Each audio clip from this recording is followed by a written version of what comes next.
Dicen que vivir solo es sinónimo de independencia, de poder hacer lo que quieras sin dar explicaciones. Pero pocos te cuentan que esa sensación de libertad puede convertirse, con el tiempo, en una forma silenciosa y refinada de vacío. Muchos de ustedes, en el video anterior, mencionaron que prefieren la soledad antes que la convivencia. Por eso, hoy vamos a explorar algo más profundo, la ciencia detrás de la soledad, y cómo puede transformar tu mente, tu cuerpo y tu manera de ver el mundo. Durante los últimos años, la soledad ha ganado una especie de prestigio romántico. En redes sociales se presenta como el emblema de la autosuficiencia total. Se celebra la idea de no necesitar a nadie, de no depender emocionalmente, de vivir bajo tus propias reglas. Suena poderoso, casi liberador. Pero desde una perspectiva biológica y evolutiva, el cerebro humano no fue diseñado para funcionar en aislamiento. Somos seres sociales por naturaleza, nuestros antepasados no sobrevivieron gracias a la fuerza individual, sino a la cooperación, al cuidado mutuo y a la pertenencia al grupo. De hecho, algo tan simple como escuchar la voz de otra persona o sentir una mirada cercana activa regiones del cerebro relacionadas con la calma, la empatía y la regulación del ritmo cardíaco. Cuando esa presencia desaparece, el cerebro no lo interpreta como autonomía, sino como amenaza. Entra en un estado de alerta silenciosa, como si algo vital le faltara, y eso empieza a alterar poco a poco nuestros patrones emocionales, hormonales y de conducta. Al principio, la soledad puede sentirse como una bendición. Finalmente tienes tu espacio, tu silencio, tu ritmo. Nadie invade tu paz, nadie te contradice, nadie te hiere. El cerebro disfruta esa sensación de control y recompensa la decisión con un estallido de dopamina, la molécula del placer y la motivación. Es la química de la independencia, la ilusión de que dominar tu entorno equivale a dominarte a ti mismo. Pero lo interesante es que este tipo de placer no proviene de la conexión humana, sino del control percibido. Es un refuerzo que calma el caos por un tiempo, pero no lo llena. Y es ahí donde la ciencia empieza a mostrar su cara más reveladora, esa misma soledad que al inicio tú da poder, con el paso del tiempo puede modificar la manera en que tu cerebro procesa las emociones, la empatía y el deseo de vincularte con otros. Lo que empezó como un refugio puede, sin que te des cuenta, convertirse en una jaula elegante construida por ti mismo. Por eso, al comienzo, dormir solo, comer solo o ignorar mensajes puede parecer una experiencia profundamente placentera. Es como una luna de miel del cerebro, un periodo en el que la mente interpreta el aislamiento como descanso, como una pausa del ruido del mundo. No hay discusiones, no hay demandas, no hay fricciones externas. Todo parece finalmente estar bajo control.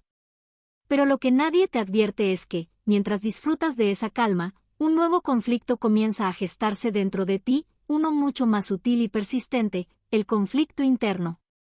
Mientras tu entorno exterior se mantiene en silencio, dentro de tu cabeza las redes neuronales encargadas de la conexión social, esas que se activan cuando escuchas una voz, compartes una emoción o simplemente miras a alguien a los ojos, empiezan a debilitarse. Tu cerebro, que evolucionó para buscar compañía, sigue esperando señales humanas. Y cuando no las encuentra, trata de compensarlo generando su propio diálogo interno. Ahí aparece esa voz que no se calla, incluso cuando el ambiente es completamente silencioso. No es locura, es neurociencia. El cerebro busca reemplazar el contacto externo con una conversación interna, y con el tiempo, esa voz puede volverse tan fuerte que cuesta distinguirla del propio pensamiento. Te voy a revelar algo que casi nadie menciona. Pasar mucho tiempo en soledad cambia tu cerebro, y lo hace sin pedirte permiso. Al principio, el cambio parece positivo. La serenidad, la ausencia de drama, la libertad total de ser tú mismo. Pero, poco a poco, el silencio se vuelve más pesado que cualquier palabra, y esa aparente paz empieza a tener un precio invisible. La corteza prefrontal, la región que nos ayuda a empatizar, conectar y comprender las emociones de los demás, reduce su actividad. En cambio, la amígdala, el centro del miedo y la vigilancia, permanece encendida, como una alarma que no se apaga nunca.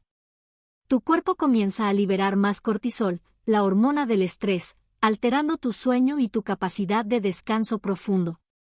Empiezas a pensar demasiado, a crear escenarios imaginarios, y cada pensamiento adquiere una intensidad casi física, como si tu mente empezara a sustituir la realidad por su propia versión del mundo. Es un proceso lento, casi imperceptible, pero poderoso. Y llega un momento en el que te acostumbras. No porque sea bueno, sino porque el cerebro, en su esfuerzo por sobrevivir, aprende a hacer del aislamiento su nuevo estado natural, y cuando eso pasa, volver a conectar con otros ya no se siente tan fácil como antes. Te acostumbras al silencio como si fuera un viejo amigo. Te acostumbras a comer solo, a no compartir tus pensamientos, a no contarle a nadie cómo fue tu día. Crees que estás en paz, que encontraste una forma madura de estar contigo mismo. Pero lo que en realidad sucede es más sutil, te estás apagando lentamente, como una vela que ya no recuerda cómo era brillar en compañía. No es tristeza, ni desinterés, es tu mente adaptándose a un entorno sin voces, aprendiendo a sobrevivir sin el calor de otras presencias. Y lo más sorprendente es que lo logra. Esa es la trampa de la soledad prolongada, te hace sentir fuerte, autosuficiente, incluso invencible. Crees haber conquistado la independencia emocional, como si no necesitar a nadie fuera una evolución. No dependo de nadie, no extraño a nadie, te repites. Y al principio, suena convincente. Pero lo que realmente está pasando es que tu cerebro se está ajustando, una vez más, a un nuevo escenario químico. Se adapta a vivir con menos dopamina social, con menos picos de oxitocina, la hormona que sientes al abrazar, reír o simplemente compartir un momento con alguien. La empatía se atenúa, las emociones se aplanan, y lo que antes te conmovía, ahora apenas te mueve. Esta adaptación tiene un precio oculto. Tu sistema nervioso se vuelve más sensible, más reactivo. Pequeños contratiempos te irritan con facilidad, el sueño se vuelve más ligero, y esa producción constante de cortisol, la hormona del estrés, empieza a dejar huellas en tu cuerpo. Se altera tu sistema inmune, aumenta la presión arterial, y con el tiempo, tu corazón trabaja más de lo necesario. La ciencia es clara, la soledad prolongada no solo cambia tu mente, también afecta tu salud física. Diversos estudios han demostrado que vivir en aislamiento puede elevar hasta un 30% el riesgo de muerte prematura, una cifra comparable al impacto del tabaquismo o la obesidad. Pero tal vez lo más doloroso no es eso. Lo verdaderamente triste ocurre cuando, después de tanto tiempo, alguien finalmente aparece en tu vida. Una persona dispuesta a escucharte, a compartir contigo, a ofrecerte cercanía. Y tú, sin darte cuenta, ya has olvidado cómo abrirte, cómo recibir afecto, cómo confiar. Tu cerebro, acostumbrado a protegerse, reacciona con distancia. Y es ahí donde entiendes que no era fortaleza, sino una coraza. Que la soledad, cuando se prolonga demasiado, no te libera, te desconecta lentamente de lo que te hace humano. Tus defensas emocionales se mantienen tan alertas que cualquier gesto de cercanía se percibe como una posible amenaza. Te alejas casi sin notarlo, convencido de que prefieres estar solo, que la tranquilidad está en no depender de nadie. Te repites que eso es madurez, que la verdadera fortaleza está en no necesitar afecto. Pero, si miras con más profundidad, descubrirás que esa independencia absoluta a veces es solo una forma refinada de autoprotección, una barrera que evita que alguien pueda herirte de nuevo. Y quiero decirte algo importante, estar solo no significa que haya algo roto en ti. No hay nada de malo en disfrutar de tu propio espacio o en tomarte un tiempo para ti. La vida, a veces, simplemente se silencia. Nos pide pausa, introspección, calma. Pero el peligro está en acostumbrarse demasiado a ese silencio, en dejar que se vuelva tu única melodía. Porque, aunque duela aceptarlo, el cuerpo no solo necesita aire y alimento, también necesita contacto humano.